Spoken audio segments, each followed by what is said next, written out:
1943 में आजमगढ़ हिंदुस्तान के एक हिंदू घराने में एक बच्चे ने जन्म लिया। वालिदैन ने उसका नाम बांके राम रखा।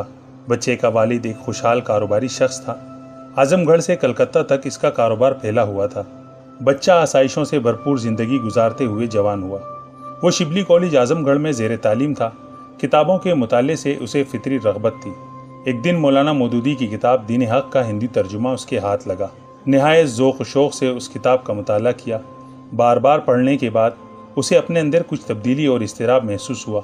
उसके बाद उसे ख्वाजा हसन निज़ामी का हिंदी तर्जुमा कुरान पढ़ने का मौका मिला। नौजवान का ताल्लुक़ एक बरहमन हिंदू घराने से था। कट्टर हिंदू माहौल में इसकी तरबियत हुई थी। हिंदू मज़हब से उसे ख़ास लगाव था। बाकी मज़ाहिब को वो बरसरे हक़ नहीं समझता था। इस्लाम का मुताला शुरू किया तो कुरान की आयत उसकी निगाह से गुजरी। अल्लाह के नज़दीक पसंदीदा दीन इस्लाम है। इन्नद्दीन इंदल्लाहिल इस्लाम।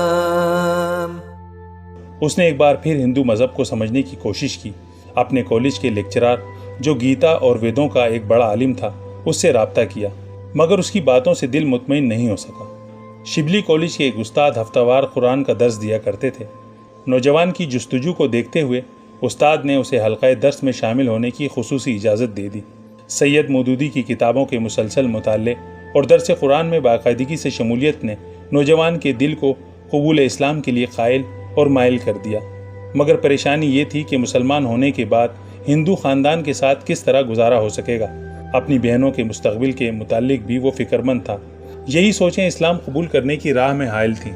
एक दिन दर्स कुरान की क्लास में उस्ताद ने सूरह अन्कबूत की आयत पढ़ी, जिन लोगों ने अल्लाह को छोड़कर दूसरों को अपना कारसाज बना रखा है उनकी मिसाल मकड़ी की सी है जो घर बनाती है और सबसे कमज़ोर घर मकड़ी का होता है।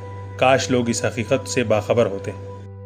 मसलुल्लज़ीन इत्तख़ज़ू मिन दूनिल्लाहि औलिया कमसलिल अन्कबूत इत्तख़ज़त बैता व इन्न औहनल बुयूत लबैतुल अन्कबूत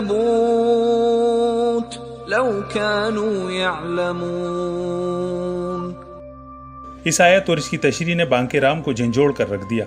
उसने तमाम सहारों को छोड़कर सिर्फ अल्लाह का सहारा पकड़ने का फैसला किया और फौरी तौर पर इस्लाम कबूल कर लिया। उसके बाद उसका बेशतर वक्त सैयद मौदूदी की किताबें पढ़ने में गुजरता। नमाज के वक्त खामोशी से घर से निकल जाता और किसी अलग थलग जगह जाकर नमाज अदा करता। चंद माह बाद वालिद को खबर हुई तो उन्होंने समझा कि लड़के पर जिन भूत का साया हुआ है। पंडितों पुरोहितों से इलाज करवाने लगे।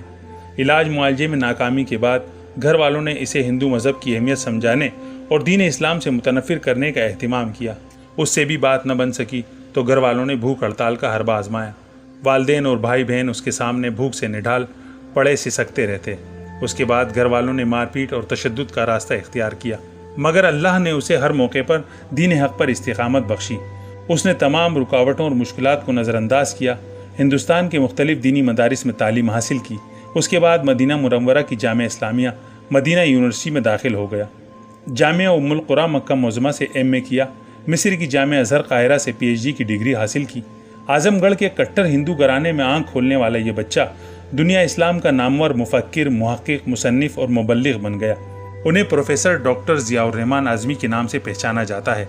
उनकी किताबें हिंदी, अरबी, अंग्रेज़ी, उर्दू, मलई, तुर्क और दीगर ज़बानों में छप चुकी हैं। इंतहाई सआदत है कि डॉक्टर साहब ने सही हदीस को मुरतब करने के एक इंतहाई भारी भरकम तहकीकी काम का बेड़ा उठाया और अल-जामिउल कामिल फ़ी हदीस सही अश-शामिल को 20 बरसों की मेहनत के बाद पाए तकमील तक पहुंचाया, जो 16,000 सही हदीस पर मुश्तमिल है।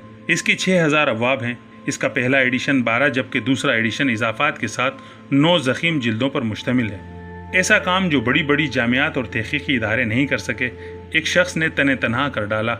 उन्होंने 10 साल की अनथक मेहनत के बाद हिंदी ज़बान में कुरान मजीद इंसाइक्लोपीडिया की तसनीफ़ भी फरमाई। ये किताब कुरान पाक के तकरीबन 600 मौज़ूआत पर मुश्तमिल तारीख़ हिंद की अपनी नौइयत की पहली किताब है। गुज़िश्ता कई सालों से वो मस्जिद नबवी में हदीस का दर्स दे रहे हैं। इस रुए ज़मीन पर अल्लाह ने बेशुमार नेमतें नाजिल फरमाई हैं, जिसमें सबसे अजीम और अनमोल ایمان کی نعمت ہے۔ اللہ کے انعام اور احسان کی انتہا ہے کہ اس نے ایک ہندو گھرانے میں جنم لینے والے کو صراط مستقیم کے لیے منتخب کیا اور اسے بانک رام سے پروفیسر ڈاکٹر ضیاء الرحمن اعظمی بنا دیا اور مدینہ یونیورسٹی اور مسجد نبوی میں حدیث کے معلم اور مبلغ کی مسند پر لا بٹھایا۔